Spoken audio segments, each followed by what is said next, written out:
नमस्कार दोस्तों, स्वागत है आप सभी का सिविल एकेडमी के इस यूट्यूब चैनल पर। आज है दिनांक 3 अक्टूबर 2022। देखेंगे आज और कल के कुछ मुख्य समाचार। SC access 51 year old curve single women get equal abortion rights. पिछले गुरुवार को सुप्रीम कोर्ट के द्वारा एक ऐतिहासिक जजमेंट आया। जजमेंट पर बात करेंगे, बट उससे पहले एक टर्म को देख लेते हैं। MTP यानी मेडिकल टर्मिनेशन ऑफ प्रेगनेंसी। 1971 में भारत में MTP एक्ट के थ्रू एबॉर्शन को स्वीकृति दी गई थी। क्या थे इसके प्रावधान? तो देखिए, इसके अंतर्गत शादीशुदा महिलाओं को 20 सप्ताह के अंदर अबॉर्शन अलाउड था। 71 से लेके अभी तक यही नियम चलते आ रहे थे, बट पिछले साल 2021 में एक अमेंडमेंट करके इसमें अनमैरिड वुमेन को भी इंक्लूड कर लिया गया था। अभी दरअसल एक महिला है जो कि लिव इन में रह रही थी और उसी दौरान वो प्रेग्नेंट हुई, बट दुर्भाग्यवश या जो कह लीजिए उसके पार्टनर ने उनसे शादी करने से मना कर दिया। इनकी प्रेगनेंसी को 24 वीक पूरे होने जा रहे थे, तो ये हाई कोर्ट पहुंची, बट हाई कोर्ट ने 20 हफ्ते का हवाला देकर अबॉर्शन के लिए इनकार कर दिया। फिर ये केस सुप्रीम कोर्ट पहुंचा। फिर सुप्रीम कोर्ट के 3 जजों के बेंच ने यह फैसला लिया कि अनमैरिड वुमेन को भी 24 वीक का टाइम मिलना चाहिए अबॉर्शन करा सकने के लिए। मैंने यहाँ पर भी शब्द का प्रयोग किया, मतलब किसी और भी वर्ग को ये प्रावधान फिलहाल अवेलेबल है। हाँ, 2021 में अमेंडमेंट के थ्रू जो रेप सर्वाइवर हैं और जो ऐसे शादीशुदा महिलाएं जो मेंटली इल हैं या और भी कुछ उसमें प्रोविजंस हैं, उन्हें 24 हफ्ते तक एबॉर्शन करा सकना अलाउड है।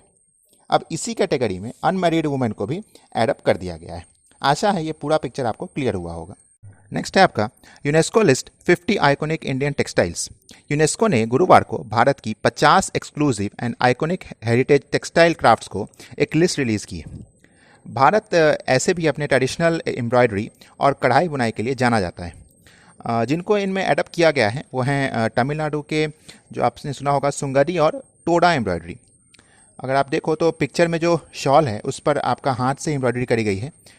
वैसे देखिए, साउथ में आपको बहुत मिलेंगी, जैसे कर्नाटका का इलकल और लंबाड़ी एम्ब्रॉयडरी है। वैसे ही थंजावुर का सिक्कलया कानपुर कलमकारी है, या फिर हैदराबाद का हिमरू है। उड़ीसा का के संबलपुर का आपका बंधा टाई और डाई है। गोवा का कुंभी वेव्स है। वैसे ही गुजरात का जो मशरू और पटोला वीव्स है, ये काफ़ी फेमस है। वैसे ही आपका महाराष्ट्र का जो हिमरू और पश्चिम बंगाल का गरड कोइकरियल। नॉर्थ में अगर देखें तो वाराणसी यानी भोले की नगरी बनारस का अवध जामदानी। वैसे ही लद्दाख में अगर देखें तो जो ऊनी डाई और टाई होता है उसका। हिमाचल का चंबा रूनाल और पानीपत का खेस, ये सभी आपको इस लिस्ट में आते हैं। ये लिस्ट आपको ध्यान रखना होगा, प्री में क्वेश्चंस बनने के चांसेस हैं। इसको याद रखने का बेस्ट तरीका है, गूगल सर्च करिए, हर नाम को इमेज सर्च में किसी न किसी ने, ये देखिएगा आप कपड़े पहन ही रखे होंगे, उसको दिमाग में बैठा लीजिए और उसी से आपको स्टेट्स ध्यान में रह जाएंगे, क्योंकि विजुअल से आप ये जज कर पाओगे कि ये किस स्टेट का हो सकता है। एलिमिनेशन के थ्रू ही सही, लेकिन आपका क्वेश्चन जरूर बन जाएगा इस टेक्निक। एक और बात, ये लिस्ट क्यों रिलीज की गई है? ये जो कला है कहीं विलुप्त ना हो जाए, क्योंकि ये बहुत प्रचलित नहीं है, इनका बहुत प्रसार हुआ नहीं है, इसलिए इनको मतलब कंजर्व करने के लिए इस लिस्ट में डाला गया है। अब थोड़ा सा यूनेस्को के बारे में देखते हैं। वैसे आप लोग जान ही रहे होंगे, बट ब्रीफली मैं एक बार आपको रिवाइज करवा देता हूँ। यूनेस्को यानी United Nations educational, scientific and cultural organisation. ये आपका UN का ही एक स्पेसिफाइड एजेंसी है, जिसका मोटिव है इंटरनेशनल लेवल पर एजुकेशन, साइंस और कल्चर पर काम किया जाए। हेडक्वार्टर्स अगर आप देखो तो इसका पेरिस में है। इसमें कुल 193 देश हैं। कुछ ऐसे भी देश हैं जो UN के मेंबर हैं बट यूनेस्को के नहीं हैं, जैसे इजराइल, US और जो आपका लिचेनस्टीन है। यूनेस्को के कुछ सेट ऑफ ऑब्जेक्टिव्स हैं, जैसे क्वालिटी एजुकेशन हो सभी के लिए, विज्ञान के ज्ञान को सस्टेनेबल डेवलपमेंट की ओर मोड़ा जाए, वैसे ही कल्चरल डाइवर्सिटी को फोस्टर करना, प्लस जो ग्लोबल प्रायोरिटी एरिया है वहाँ फोकस करना, जैसे जेंडर इक्विटी पर या अफ्रीका पर, क्योंकि अफ्रीका में कई देश अभी काफ़ी बैकवर्ड स्टेट में, तो उन पर फोकस करना। यूनेस्को के कुछ इनिशिएटिव्स जो आपको मतलब अगर उसमें जानना चाहिए, उसमें आप देखो तो पहला है आपका वर्ल्ड हेरिटेज कन्वेंशन 1972। दुनिया के अंदर जितने भी विरासत हैं उनका लिस्ट बनाना है। उसमें आपको कल्चरल और नेचुरल हेरिटेज दोनों इंक्लूड करना है। पूरे विश्व में टोटल आप देखो तो 167 कंट्रीज़ में कुल 1154 ऐसे वर्ल्ड हेरिटेज साइट्स हैं। वहीं अगर आप इंडिया में देखो तो 40 ऐसे साइट्स हैं। और अगर आप रीसेंट एडिशन का बात करो तो तेलंगाना का जो रमप्पा टेम्पल है और गुजरात का जो धौलावीरा का हरप्पन सिटी है, इन दोनों को उसमें रिसेंटली ऐड किया गया है, जो आपका 39 और 48 साइट है। वैसे ही खांचनजंगा नेशनल पार्क जो है इंडिया का, वो पहला और एकमात्र मिक्स्ड वर्ल्ड हेरिटेज साइट माना गया है। तो ये कुछ यूनेस्को के बारे में कुछ मतलब पॉइंट्स थे जो आपको ब्रीफ में मैंने आपको बताए हैं। इन सभी चीज़ों को आप ध्यान रखेंगे। UN sanctions Indian petrochemical company for Iran oil purchases. US ने इंडिया के एक पेट्रोकेमिकल कंपनी पर सैंक्शन लगाया है। यह आपका मुंबई बेस्ड एक प्राइवेट कंपनी है, टिबालाजी।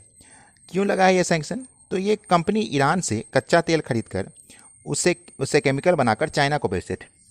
सैंक्शंस क्यों और लगे हैं, तो इसके लिए थोड़ा सा पीछे चलते हैं। देखिए, ईरान पर कई सारे सैंक्शंस लग रखे हैं। देखिए, ईरान से थोड़ा खुन्नस सऊदी अरेबिया को भी रहता है, प्लस उधर इजराइल को भी रहता है। दोनों के अपने अपने रीजन्स हैं। वैसे ही थोड़ा खौफ यूएस को भी रहता है। ईरान के पास देखिए रिसोर्सेज हैं जो कि इसको काफ़ी एक्सेल करा सकती हैं। तो ईरान एक्चुअली अपने यहाँ यूरेनियम को इनरिच करने का काम कर रहा था। अब जिन्होंने मेरी न्यूक्लियर टेक्नोलॉजी की क्लास की होगी, उन्हें यह बेहतर तरीके से समझ आ रहा होगा कि इनरिच यूरेनियम का यूज़ न्यूक्लियर बॉम्ब बनाने में भी होता है। देखिए, आज के टाइम पर कोई भी कंट्री अगर न्यूक्लियर पर काम कर रहा है तो पूरे विश्व में एक इशू बन जाता है, क्योंकि अब देखिए कोई भी दोबारा हिरोशिमा और नागासाकी जैसा इंसिडेंट दोबारा नहीं होने देना चाहता है। तो जब ये यूरेनियम इनरिचमेंट वाला इशू हुआ था तो अमेरिका ने कई सारे सैंक्शंस लगा दिए थे। अब इन सैंक्शन से समस्या यूरोपियन यूनियन को भी हुआ, क्योंकि तेल तो उनको चाहिए। फिर कुछ टॉक्स हुए जब ओबामा साहब प्रेसिडेंट थे उस समय, तो एक डील भी हुई परमानेंट 5 कंट्रीज़ जर्मनी और ईरान के बीच। JCPO के नाम से मुझे जानते हैं, यानी joint comprehensive plan of action. इस डील के मुताबिक ईरान को न्यूक्लियर पर वो जो भी काम कर रहे थे उसे तुरंत बंद करना था, और इसे बंद करते ही सारे सैंक्शंस अपने आप ख़त्म हो जाएंगे। हुआ भी ऐसा ही, बट जैसे ही ट्रंप साहब स्टेट ऑफ हेड बने, उन्होंने डील को निरस्त करते हुए सारे सैंक्शंस फिर से लगा दिए। जो कंट्रीज़ ईरान से डील करेंगी उन पर भी सैंक्शंस लगेंगे। इसलिए इंडिया ने ईरान से तेल लेना न के बराबर कर दिया है। अगर आप देखो ईरान की ज्योग्राफिकल लोकेशंस देखो, तो ऊपर आपका कैस्पियन सी है, अज़रबैजान है, आर्मेनिया है और तुर्कमेनिस्तान है। बाएं तरफ देखो तो आपको टर्की और इराक दोनों है। वैसे ही दाएं साइड में आप आओ तो आपका अफगानिस्तान है और पाकिस्तान है, और नीचे अगर देखो तो आपका पर्सियन गल्फ है।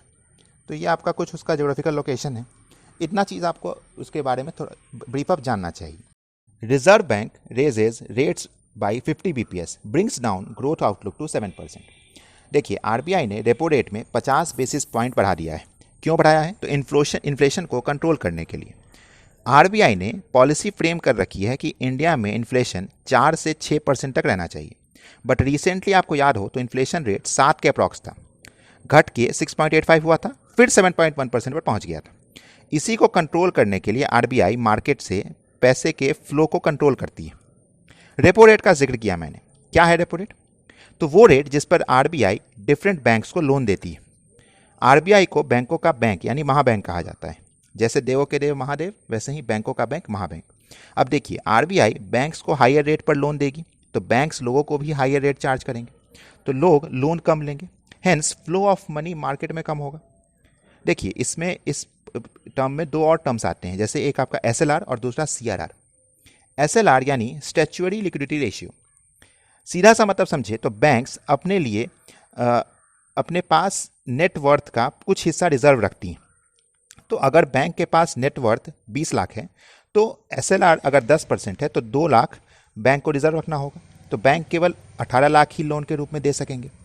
अब अगर SLR बढ़कर 20% हो जाए तो बैंक के पास रिजर्व में 4 लाख हैं, तो लोन में वो केवल 16 लाख ही दे पाएंगे, तो मार्केट में कैश फ्लो अपने आप कम हो जाएगा।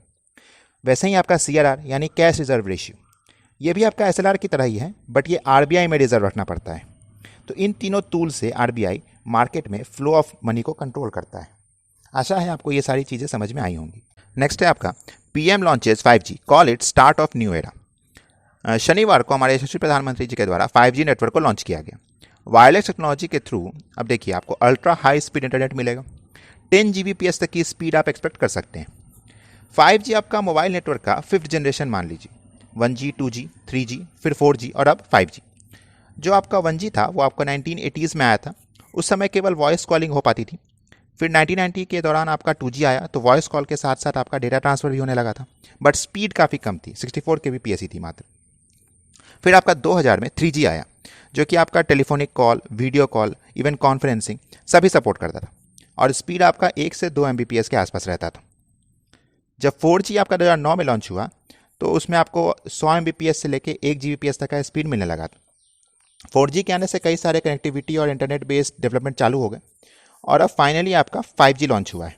5G मेनली आपका बैंड पे काम करता है। 3 बैंड्स हैं इनमें, लो, मिड और हाई फ्रीक्वेंसी रेंज। तो देखिए, जो लो बैंड फ्रीक्वेंसी स्पेक्ट्रम है उसमें आपका स्पीड 100 Mbps तक होगा। इसका उपयोग कंपनीज वहाँ के लिए कर सकती हैं जहाँ पे यूज़र्स को उतनी हाई स्पीड इंटरनेट की ज़रूरत नहीं है, मेनली कॉलिंग पे ही फोकस है। जो आपका मिड बैंड है उसमें आपको स्पीड ज़्यादा मिलेगा बट कवरेज एरिया कम होगा। किसी पार्टिकुलर इंडस्ट्री के अंदर उसको यूज़ करने के लिए हम कर सकते हैं। उसके बाद आपका जो हाई बैंड स्पेक्ट्रम है इसमें स्पीड काफ़ी ज़्यादा होगी बट वही है, एरिया वाइज कवरेज का इशू थोड़ा रहेगा। इसका मेनली यूज़ अगर आप देखो तो IoT यानी इंटरनेट ऑफ थिंग्स से रिलेटेड रहेगा। 5G के लॉन्च में अच्छी बात यह है कि जितने भी इलेक्ट्रॉनिक्स इक्विपमेंट यूज़ हुए हैं इंफ्रास्ट्रक्चर बिल्डिंग में, ये सभी इंडिजिनसली मैन्युफैक्चर्ड हैं, तो हमें किसी और पर डिपेंडेंट रहने की ज़रूरत नहीं रही। पहले फेज़ में फ़िलहाल 13 सिटीज़ में ये 5G सर्विसेज चालू होंगी। बाकी इस पर डिटेल एनालिसिस हम लोग करेंगे जब हम इंडस्ट्री 4.0 पढ़ेंगे। जल्दी मैं साइंस एंड टेक के इंपॉर्टेंट कंसेप्ट की सीरीज लाने जा रहा हूँ यूट्यूब पर, तो जुड़े रहिए हमारे यूट्यूब चैनल पर। जिन्होंने अभी तक सब्सक्राइब नहीं किया है तुरंत सब्सक्राइब कर लें। लाइक तो आपने कर ही दिया होगा, सब्सक्राइब इसलिए भी कर ले ताकि हमारी कोई वीडियो आपसे मिस ना हो। बाकी मिलेंगे फिर नए समाचारों के साथ। तब तक के लिए जय हिंद, वंदे मातरम।